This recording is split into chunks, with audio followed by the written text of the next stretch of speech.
Shalom. First and foremost, giving all praises, honor, glory, respect, and blessings to Yahweh, Bahasham, Yahweh Shai, Bahasham Rachakwadash. Salutations to the Lord's elect on the four corners of the earth, pushing this truth and sincerity while patiently waiting for Yahweh Shai's return. And double honors to our apostles and elders of Great Millstone, which have taught us everything we know through the spirit and power of Yahweh, Bahasham, Yahweh Shai. And welcome to another series of quick and important information being brought to you by the spirit and power of Yahweh, Bahasham, Yahweh Shai. And I just wanted to do a video on these protests because there's protests taking place all over the world. You know, you got protests in Iran, you got protests in Iraq and Afghanistan, you got protests in Syria, you got protests in Spain and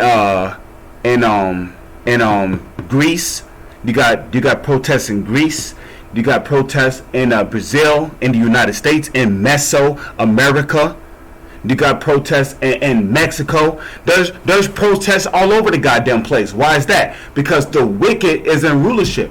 When the wicked is in rulership, you better best believe that there's going to be all kind of unrighteous decrees happening all over the planet. Wicked legislations being passed, bills being passed that's going to make your life more difficult than what it needs to be. You know, the wicked is in rulership. I'm talking about the so-called elites by the Illuminati operating through these different governments around the world. Okay, they are responsible for these different protests and riots happening all over the planet.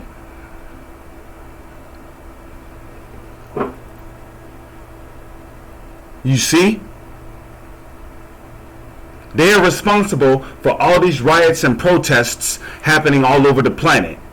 And they're doing it through these different governments. Raising prices, you know, they are responsible for the price spikes happening all over the world. Rather if it be food, gas, or oil, they are responsible for that. But of course they have a scapegoat. Their scapegoat is Russia and Ukraine. Oh, every time something happens, the blame goes on Russia and Ukraine. But it's not Russia and Ukraine's fault. They're just using Russia and Ukraine as a scapegoat.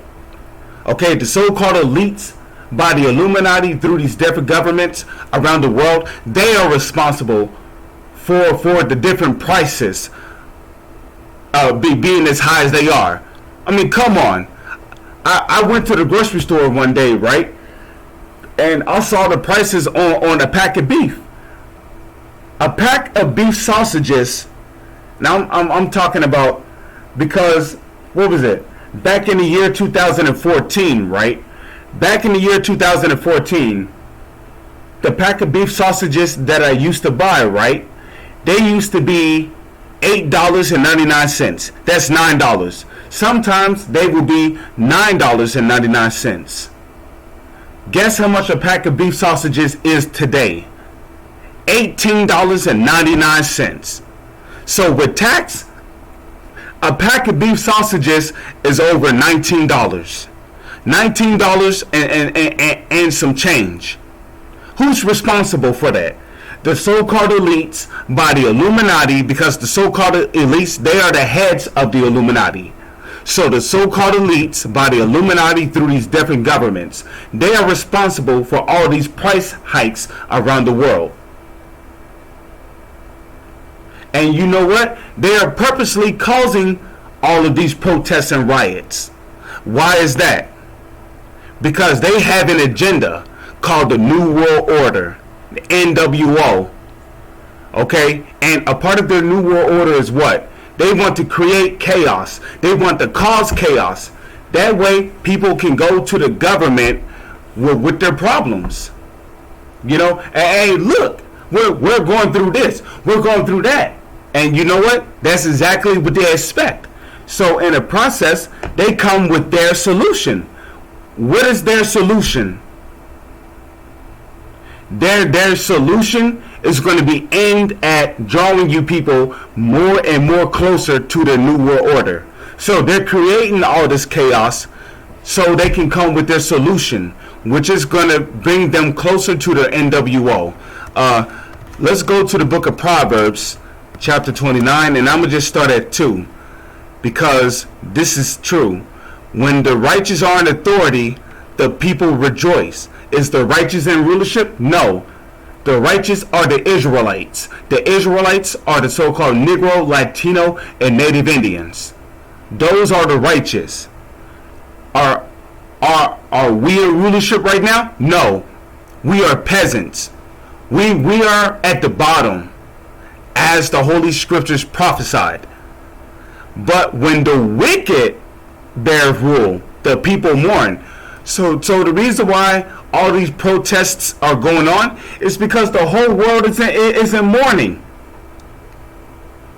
Furthermore, if we go to the book of 2nd Esdras, which is a part of the Old Testament of the Holy Scriptures, it clearly tells you that people will be rioting and protesting in the last days. You know what? Let's start at verse 14. It says, 2nd Esdras chapter 15 verse 14. Woe to the world and them that dwell therein. Verse 15. The word woe goes back to the Hebrew word ahchyam, which means destruction. For the sword and their destruction draweth nigh. And one people shall stand up and fight against another, and swords in their hands. What's the modern day sword? The modern day sword is the gun. Now, first and foremost, 2nd Esdras 15 verse 15 is talking about race wars. The one people is talking about the Israelites. The other people is talking about the nation of Edom, which are so-called white people. The nation of Edom, which are so-called white people. But on the other hand, this is talking about civil war. There is clearly a civil war that is going on over here in this country. Uzbekistan, there's a civil war going on in Uzbekistan. And the protest is getting so bad to the point to where it's starting to turn into a civil war. Civilians against martial law troops. So the one people, on the other hand, is talking about civilians. The another is talking about the martial law troops. So 2nd Esdras 15 verse 15 is talking about civil war. Verse 16. For there shall be sedition. What does the word sedition mean? The word sedition means a rebellion, a uprise against the government. And that's exactly what's going on here in Uzbekistan. Civil war. For there shall be sedition among men and invading one another. Right. Because in the last days here in America, there's going to be martial law troops that's going to kick in people's doors. And they're going to take people out of their homes and throw them in the streets. Some people is going to be executed right there on the spot. Some people is going to be taken to concentration camps where they're going to be executed. Tortured and executed. They shall not regard their kings nor princes, and the course of their actions shall stand in their power. With that, I'm going to say Shalom is on.